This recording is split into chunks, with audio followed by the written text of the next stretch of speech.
at 7. Working against Butler. Got downhill. Couldn't punch it. Bam says, get out of here. Here comes Bledsoe. Bam with a great block from behind. Bam. Oh, my. And out of bio.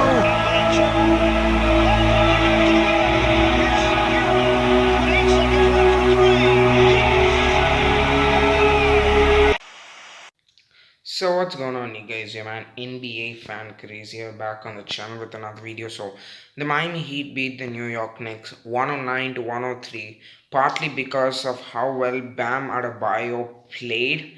How well, let's just say not just Bam, he was the best player on the team today in this game, but Jimmy and Hero chipped in when Dragic wasn't playing. He couldn't play today. I think he turned his ankle injury in the Wizards game. Yeah, that was unfortunate because we could have really used him even though we won today. So overall, a really good game. Bam, Jimmy, Hero chipped in the scoring department, and overall they helped get the Heat the win. And the 3-point shooting, both the Knicks and the Heat were pretty high at times because both teams were drilling threes at will, like overall in the game. Kendrick Nunn's solid performance, Julius Randle too, pretty impressive performance overall. The Knicks, Reggie Bullock chipping in with 7 triples, tying his career high. So for more on that, let's go to game recap. Welcome to game recap of Heat-Knicks February 7th game. The February 7th game, the Heat won 109 to 103 in Madison Square Garden, and for only the second time this season, it might surprise you, only for the second time this season, the Miami Heat have won 2 games in a row. So the first quarter ended.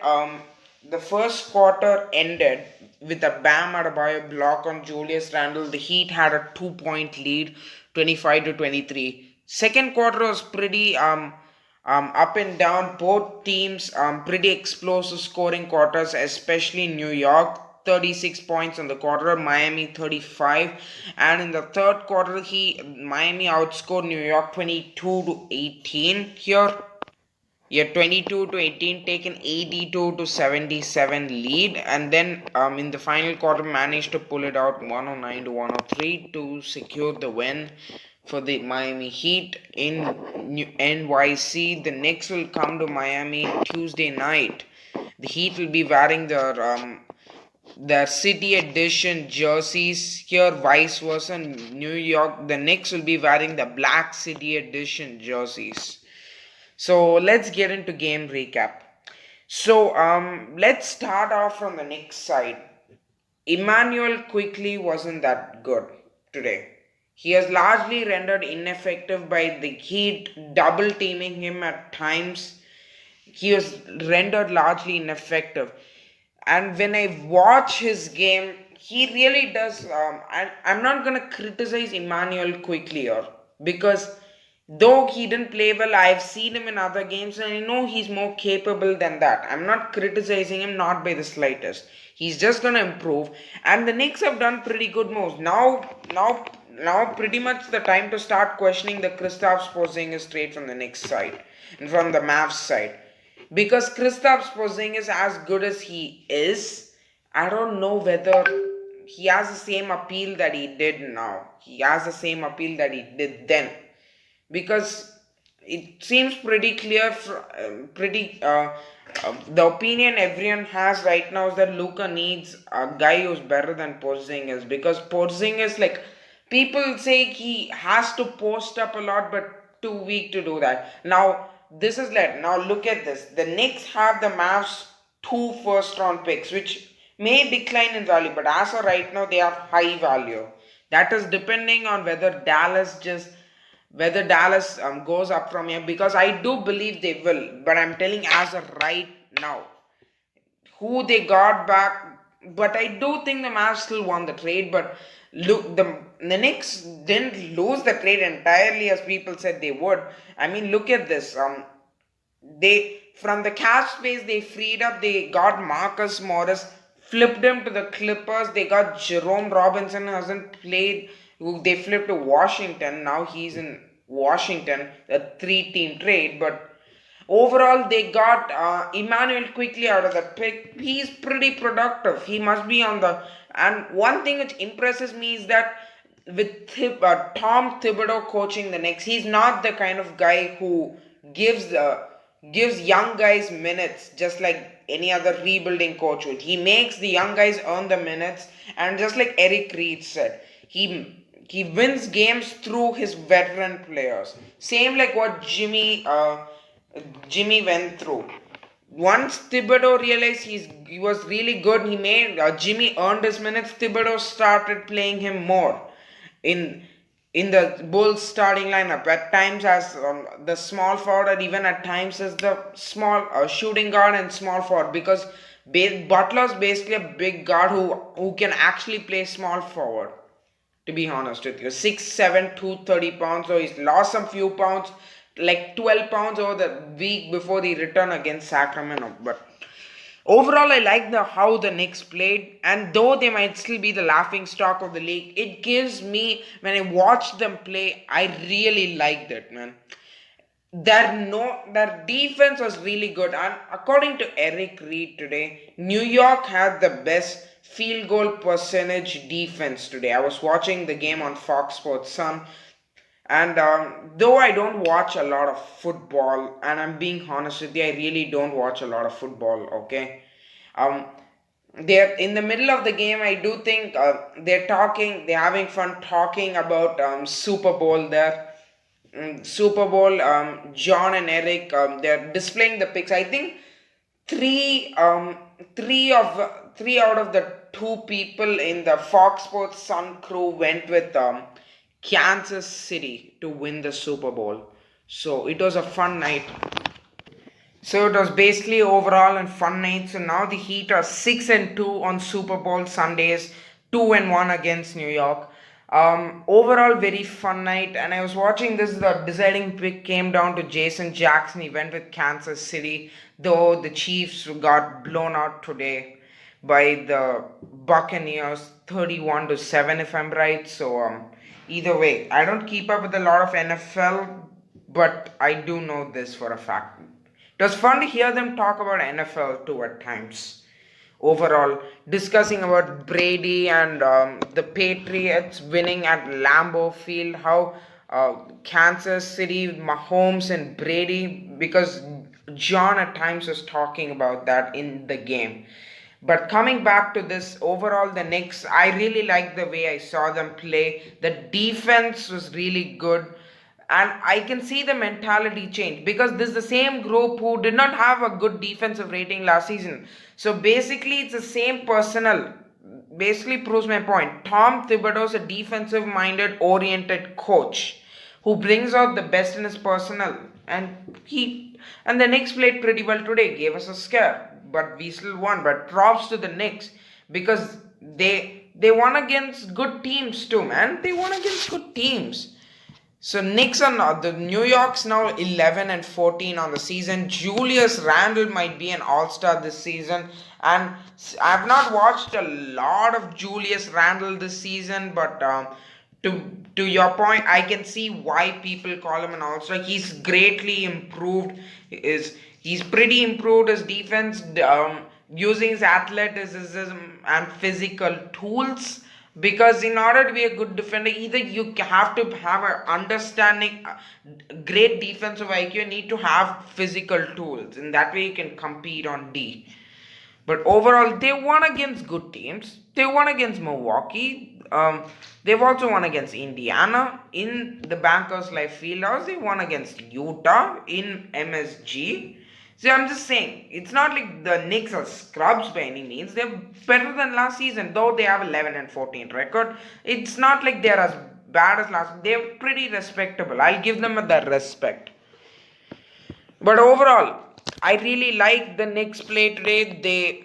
They fought back at times. Overall, Randall made some really contested threes. His shot making has improved from the last time I saw him play, which was, I think, like January 10th or something. I think at MSG, the Knicks beat the Heat 124-121 in that game.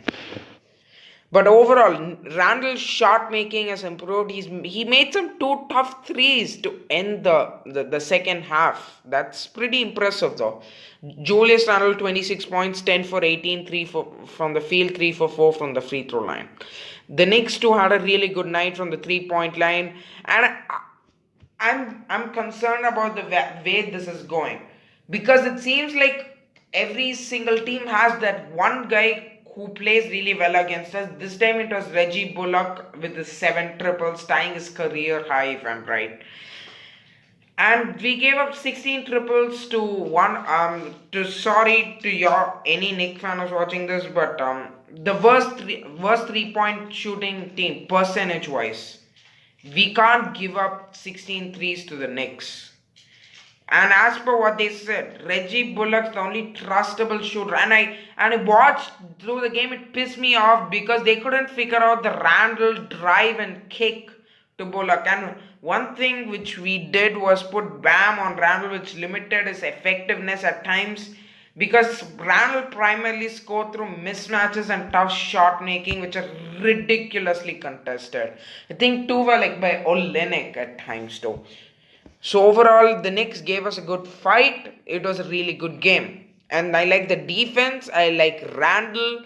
Emmanuel quickly can only go up from here. And from the minutes he's played, 19 minutes only, I think like he's really playing well from the time he's given with overall. So the Knicks, pretty good team. Respectable now. No one laugh at them. I won't, certainly. So from the Heat side of things, overall, it's though you did not win the way you want to comfortably. This is a win's a win, no matter even if it's ugly or not. No matter the way you want it, it's still gonna be a win. So overall, the Heat played pretty decent. You can say not really good, but not bad either. They did enough to maintain and win this game. And as per I said, only for the second time this season, winning 2 consecutive games. The first being when the Heat beat the Pistons once and then went to Tampa and won the first of 2 games against the Raptors in Tampa. Now we beat the Wizards in Miami, then we beat New York. So I can see this from a point where we feel like we can establish some sort of momentum and streak going, because look at it this way. We have one more game at home before we head out on a 7-game West Coast road trip against Houston, Utah, the Clippers, Golden State, Sacramento, the Lakers, and Oklahoma City. That is a tough group. So you want to establish momentum going into the trip, build confidence, and figure out what you're going to do, because you don't want to go into that kind of trip overconfident either. You have to take things seriously given the record still, and you also want to start building momentum, which I think is what this team is doing. Start building momentum, and it could be further solidified if they could win another game before departing to Houston. I think that matchups on TNT and Fox Sports Sun to face the Houston Rockets, who have played really well this season, and Christian Wood, I hope he's alright. He had an awkward fall against Memphis. I hope he's alright, very much. Christian Wood has played really well this season, probably deserve an all-star game. I voted him at times too, don't worry. So overall, it's best that this team has started establishing momentum in their best interest, blowing out Washington at home, and then winning this game without Dragic, Harkless, and Bradley. So overall, I feel like this is like a feel-good win, which will help you get back into momentum a little bit, because the way you want to start out, because especially last year we went 1-5 in the road trip. A loss to the Clippers by 17, a loss to the Kings by 8, a loss to the Blazers by what is that, 6, and then win against the Warriors by 12, loss to the Jazz by 16, loss to the Hawks by 5. You do not want to go like that. And we could say the same thing last season too. We won in Orlando, and then we won against Philly, but then we lost. But now I really feel like after this team especially given how much they have lost this season. Now that they're doing this, it gives me hope that they're starting to figure some things out. Example, Kendrick Nunn playing better with the starters. Secondary table setter, more of a point guard than Hero is, because let's be honest here, though Hero's good, we can't rush the process. And as I was speaking to someone on Reddit, and one guy pinned this perfectly. I think so. Not on Reddit, YouTube.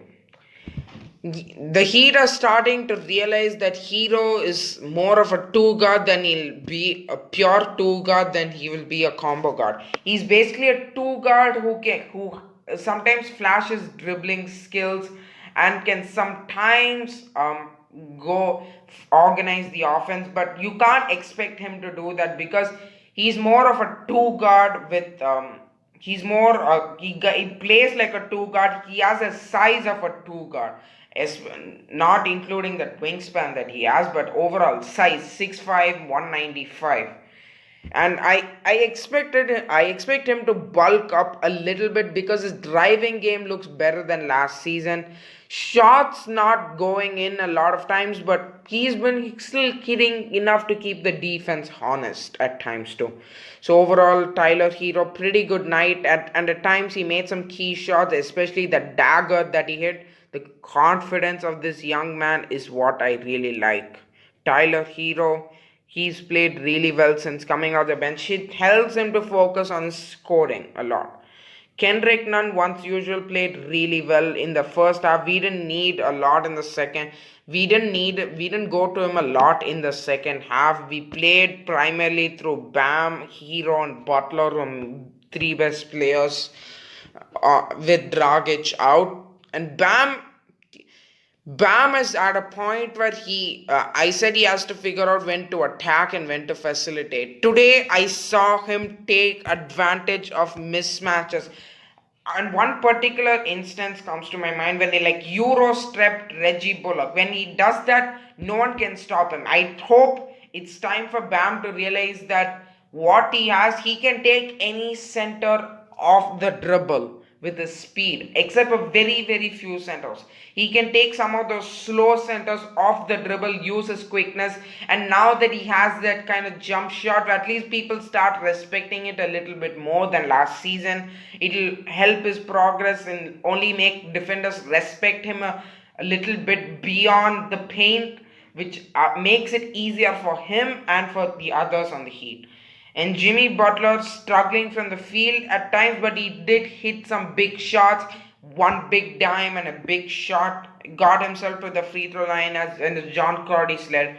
Slow it down, get some points, and the game clock will be at the same, and allows you to organize your defense. Let the other guys take a breather. I pretty much I expect a routine when I hear this from John Crowdy. He has made it a routine to say this, but it's actually true though, to be honest with you.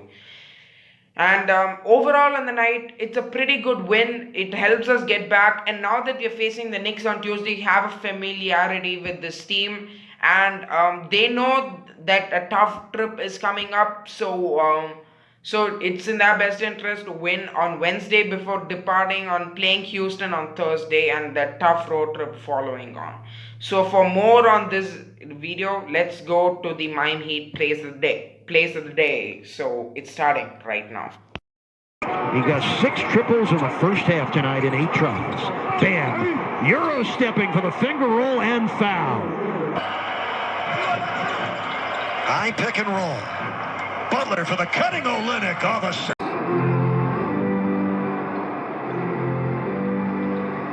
Hero for 3. Kaboom! That could be the dagger. Tyler Hero. So that is the Miami plays of the day. So I thank you guys for watching the video once again, and I will see you all next time. Thank you guys for watching the video. If you like the content put out by me, please subscribe to the channel. Do not miss a piece of daily NBA content, and I will be seeing you guys in the next video.